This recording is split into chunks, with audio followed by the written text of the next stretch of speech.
మనము ఇక్కడ స్టవ్ మీద కడాయి పెట్టుకొని అందులో ఆయిల్ వేసుకొని ఆయిల్ బాగా వేడైన తర్వాత ఇందులో సన్నగా కట్ చేసుకున్న ఆనియన్స్ ఇవి నేను చాపర్లో వేశాను. సో ఇప్పుడు మనకి డిఫరెంట్ చాపర్స్ వస్తున్నాయి కదా, సో అందులో కట్ చేసుకుంటే చాలా బాగుంటుంది. ఎందుకంటే గ్రేవీ అనేది మనకి మంచిగా చిక్కగా వస్తుంది. సో మీరు నా వీడియోస్ రెగ్యులర్గా ఫాలో అవుతూ ఉంటే ఆనియన్స్ అనేది మనము ఒక్కొక్క కర్రీకి ఒక్కొక్కలాగా కట్ చేసుకుంటే గ్రేవీ అనేది మంచిగా వస్తుంది. సో మసాలా కర్రీస్కి ఎప్పుడైనా కానీ ఇలా సన్నగా కట్ చేసుకుంటే బాగుంటుంది. సో ఇలా మంచిగా ఎర్రగా ఫ్రై అయిన ఆనియన్స్లో కొంచెం పసుపు, అల్లం వెల్లిపాయ పేస్ట్ వేసి అందులోనే చాప్ చేసుకున్న 3 టమాటాలు వేసుకొని ఇది కూడా కొంచెం ఉడికిన తర్వాత ఇందులో మీకు తగినంత కారము, ఉప్పు వేసుకొని సో ఇవన్నీ ఎంతవరకు ఉడకాలి అంటే మనకి ఆయిల్ అంతా పైకి వచ్చేంత వరకు ఉడికించుకోవాలి. మూత పెట్టుకొని మీరు మధ్య మధ్యలో కలుపుతూ ఉండండి. సో అలా మూత పెట్టుకొని ఉడికించుకుందాము. సో ఇక్కడ మీరు కారంని మీ టేస్ట్ని బట్టి మీకు ఎంతైతే స్పైస్ అవసరమో అంత వేసుకోండి. సో వేసుకొని కలుపుకొని మూత పెట్టుకొని చెప్పాను కదా ఆయిల్ అంతా మంచిగా రిలీజ్ అయ్యేంత వరకు ఉడికించుకుందాము. సో ఇది చేసే ముందే మీరు మీల్ మేకర్ని ఒక హాఫ్ అన్ అవర్ ముందు కానీ లేకపోతే ఈ కర్రీ చేస్తున్నాము అనే హాఫ్ అన్ అవర్ ముందు మీరు మీల్ మేకర్ని హాట్ వాటర్లో కానీ లేకపోతే చల్ల నీళ్ళల్లో కానీ మనకు మీల్ మేకర్ కీమా దొరుకుతుంది కదా, సో దాన్ని ఒక హాఫ్ అన్ అవర్ ముందు నానబెట్టుకోండి. సో చూసారు కదా ఇక్కడ నేను క్యాప్ తీసి చూస్తే మనకి ఆయిల్ అంతా మంచిగా పైకి వచ్చేసింది.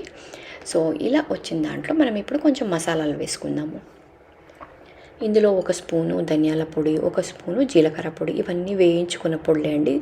ధనియాలు కానీ జీలకర్ర కానీ వేయించుకొని పొడి చేసుకోండి.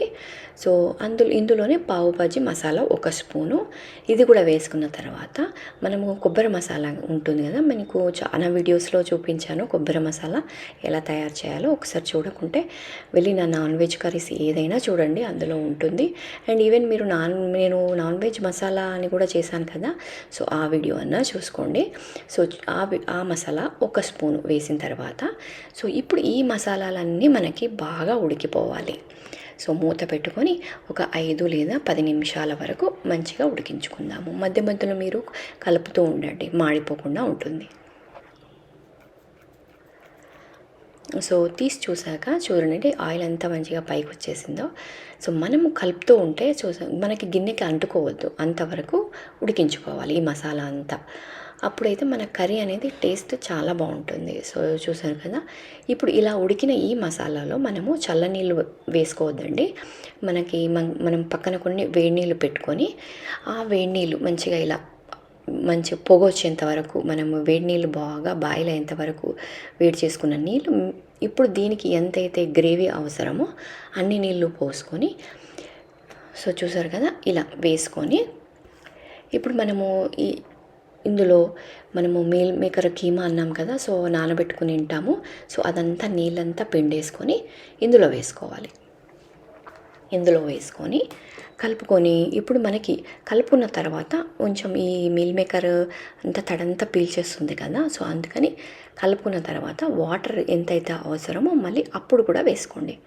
సో ఇలా కలుపుకున్న తర్వాత గట్టి పడిపోతుంది, చూసారు కదా ఇలా గట్టిగా అయిపోతుంది. సో ఇప్పుడు మీరు దీంట్లో సేమ్ అలాగే వేడి నీళ్ళు వేసుకొని సో ఎంతైతే వాటర్ అవసరమో అంత వేసుకొని మూత పెట్టుకొని ఒక 10 నిమిషాల వరకు ఉడికించుకుందాము.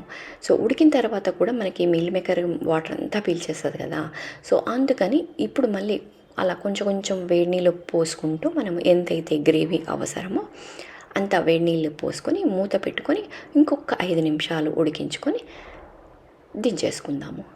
సో చూసారు కదా నాకు మంచిగా పర్ఫెక్ట్గా సరిపోయింది మన గ్రేవీ.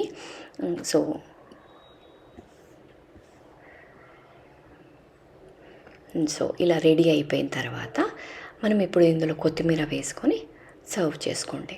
సో ఇది ముఖ్యంగా చపాతీకి కానీ పూరికి కానీ అన్నంకి కానీ చాలా చాలా బాగుంటుంది. సో ఇది మీకు కొంచెం మటన్ కీమా టేస్ట్ వస్తుందండి, సో అంత బాగుంటుంది. సో చూసారు కదా నేను ఇక్కడ కొత్తిమీర వేసేసుకొని 1 నిమిషం అలా ఉడికించుకున్న తర్వాత స్టవ్ బంద్ చేసుకొని ఇప్పుడు మనము వేరే గిన్నెలోకి తీసుకొని సర్వ్ చేసుకోండి. సో చూసారు కదా. సో మీరు కనుక నా ఛానల్ని సబ్స్క్రైబ్ చేసుకోకుండా చూస్తూ ఉంటే సో ప్లీజ్ సబ్స్క్రైబ్ చేసుకోండి, లైక్ చేయండి, అండ్ డెఫినెట్గా ఈ కర్రీ ట్రై చేసి నాకు కమెంట్లో మాత్రం చెప్పడం మర్చిపోకండి. సో మీరు ఇది సబ్స్క్రైబ్ చేసుకొని మీకు ఈ కర్రీ నచ్చినట్లయితే మీ ఫ్రెండ్స్ అండ్ ఫ్యామిలీకి షేర్ చేయడం మాత్రం అస్సలు మర్చిపోవద్దు. సో దీన్ని ముఖ్యంగా మీరు చపాతీకి కానీ లేకపోతే ఈవెన్ మీరు పూరికి కానీ సర్వ్ చేయండి, చాలా చాలా బాగుంటుంది. అండ్ మీ ఫ్రెండ్స్కి ఎవరికైనా కానీ ఫ్యామిలీస్లో ఎవరికైనా సర్వ్ చేస్తే టేస్ట్ ఎంత బాగుంటుందంటే వాళ్ళు మిమ్మల్ని అడుగుతారు ఈ కర్రీ ఎలా చేశారు అని. సో అంత బాగుంటుంది. సో డెఫినెట్గా ట్రై చేసి నాకు కమెంట్లో చెప్పండి. Thanks for watching.